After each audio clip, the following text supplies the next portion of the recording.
Good evening. Today we are going to talk about two Lithuanian words and the difference between them.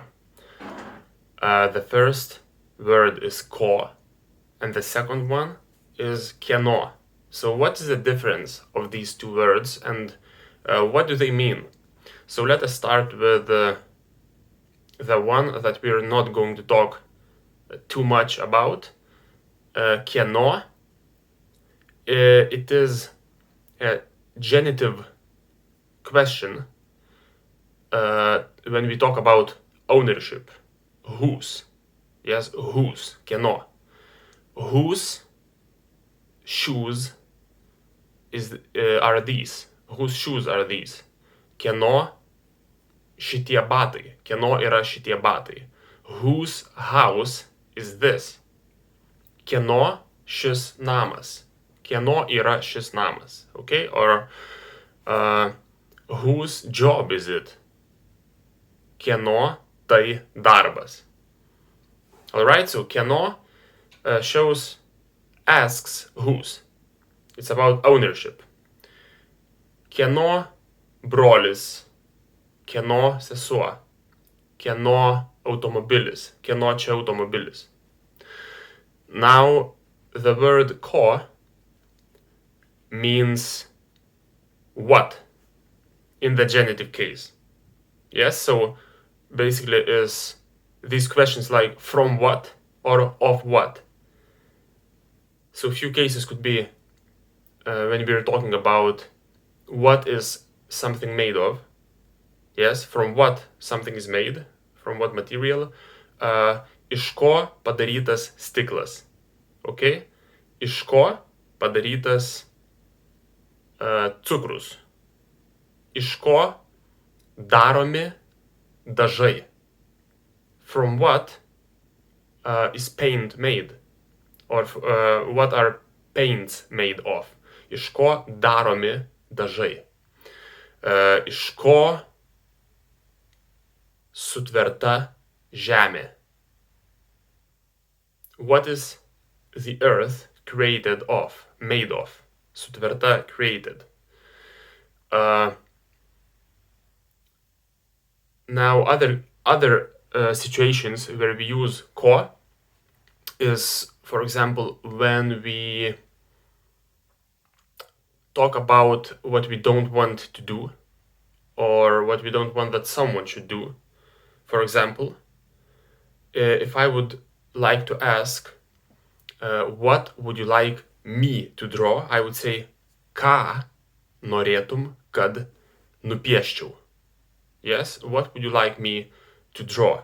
I would use accusative case, ką. But if I was to ask what you wouldn't want me to draw, ko nenorėtum, kad nupieščiau? Ko nenorėtum, kad nupieščiau?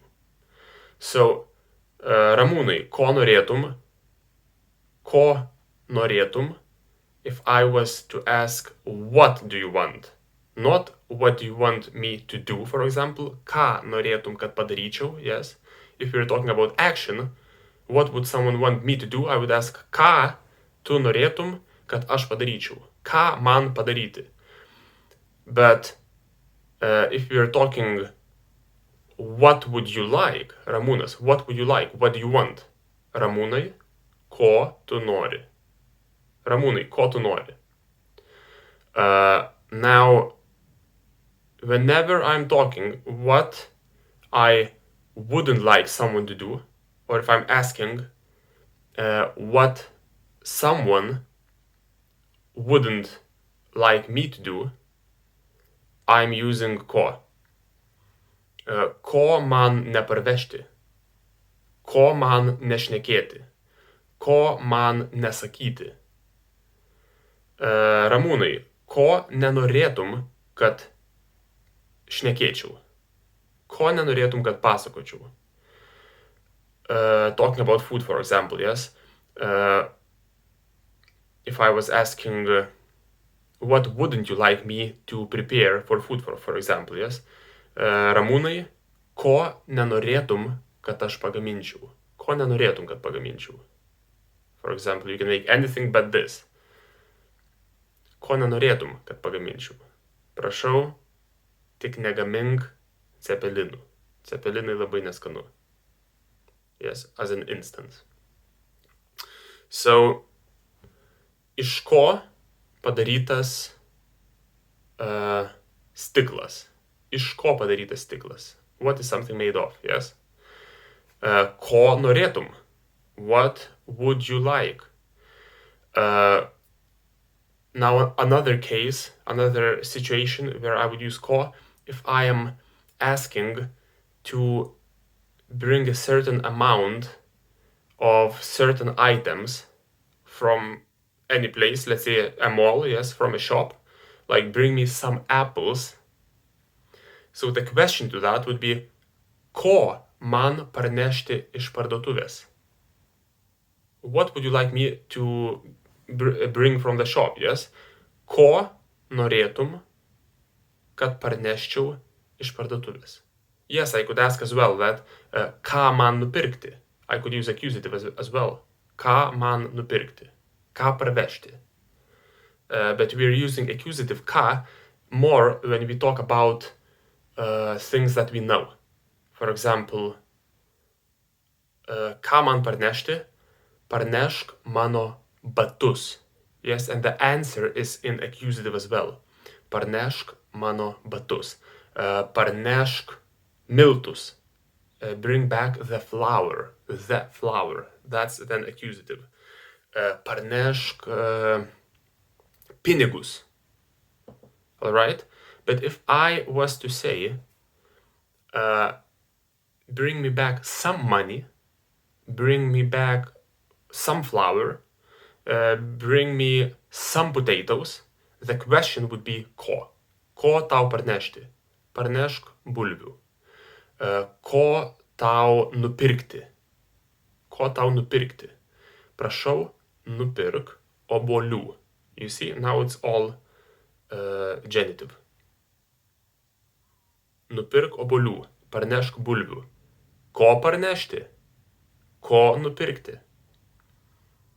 So I hope this makes it a bit more clear.